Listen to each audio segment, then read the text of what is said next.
샬롬. 3월 17일 금요일 아침이 밝았습니다. 오늘 아침 묵상 말씀은 마태복음 21장 42절에서 43절까지 말씀입니다. 예수께서 그들에게 말씀하셨다. 너희 성경에서 이런 말씀을 읽어본 일이 없느냐? 집 짓는 사람이 버린 돌이 집 모퉁이의 머릿돌이 되었다. 이것은 주님께서 하신 일이요 우리 눈에는 놀라운 일이다.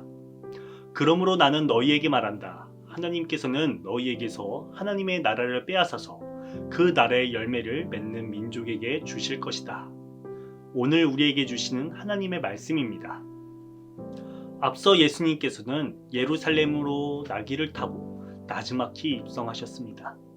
그 당시 이스라엘 백성들이 꿈꿔왔던 화려하고 용맹스러운 개선장군의 메시아상이 아닌 어찌 보면 평범하지도 않는 초라한 모습으로 예수님께서 입성하셨습니다. 그러나 이스라엘 민중인 무리들은 이에 더 환호합니다. 진정으로 우리를 구원해 주실 분, 우리에게 참된 자유와 평화를 가져다 줄 분은 우리와 같은 모습으로 오셨습니다. 나귀를 타고 오시는 이가 우리의 마음을 더 헤아리시고 우리의 아픔과 처지를 아시고 말을 건네시는 이, 그가 바로 예수 그리스도이심을 무리들은 단박에 알았습니다. 나귀를 타고 오셨기에 더 공감할 수 있었고 더 마음의 문이 열리었습니다. 그러나 이 모습을 보고 탐탁치 않게 여기는 자들도 있었습니다. 그 당시 권력자들, 종교 지도자들이었습니다.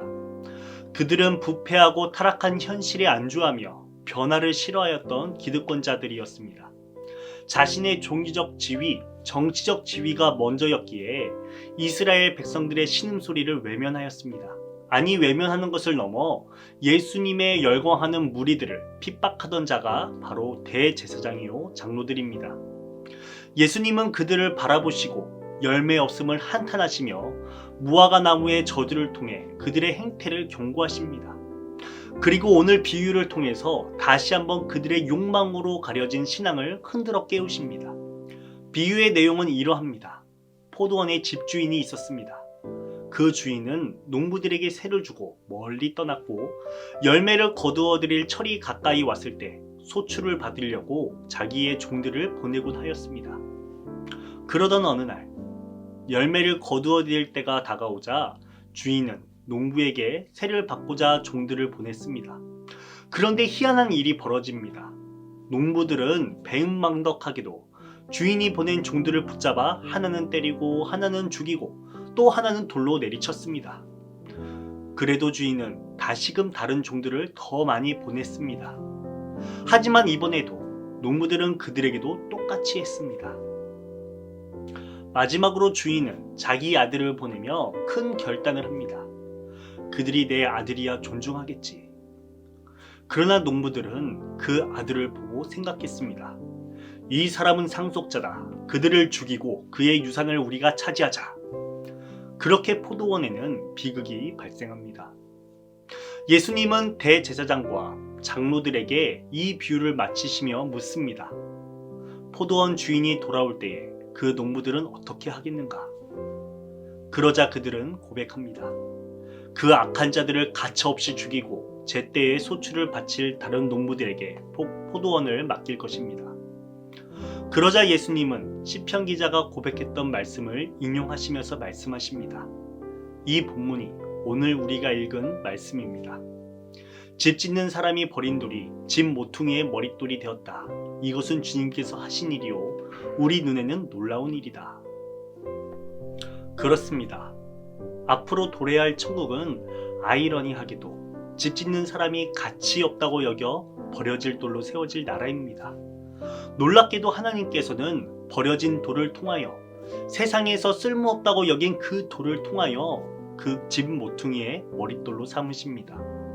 집 짓는 사람이 버린 돌, 그가 바로 예수 그리스도이시며 집 모퉁이의 머릿돌이 되어 모든 생명이 깃들고 평화를 누리게 하십니다.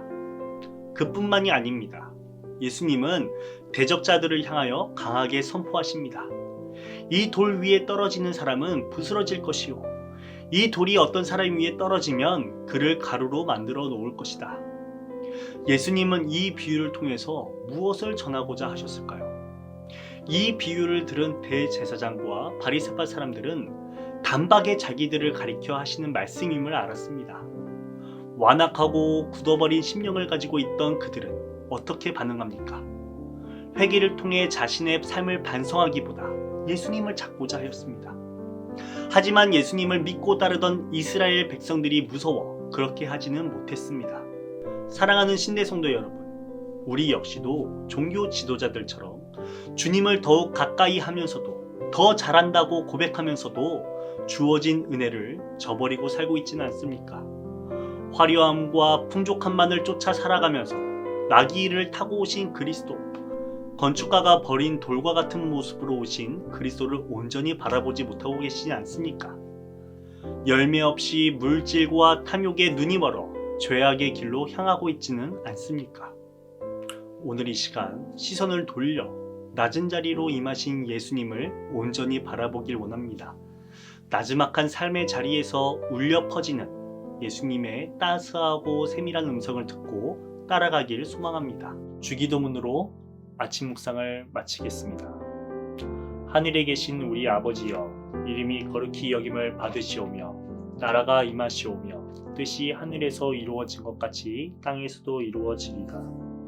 오늘 우리에게 일용할 양식을 주시옵고 우리가 우리에게 죄 지은 자를 사하여 준 것 같이 우리 죄를 사하여 주시옵고 우리를 시험에 들게 하지 마시옵고 다만 악에서 구하시옵소서.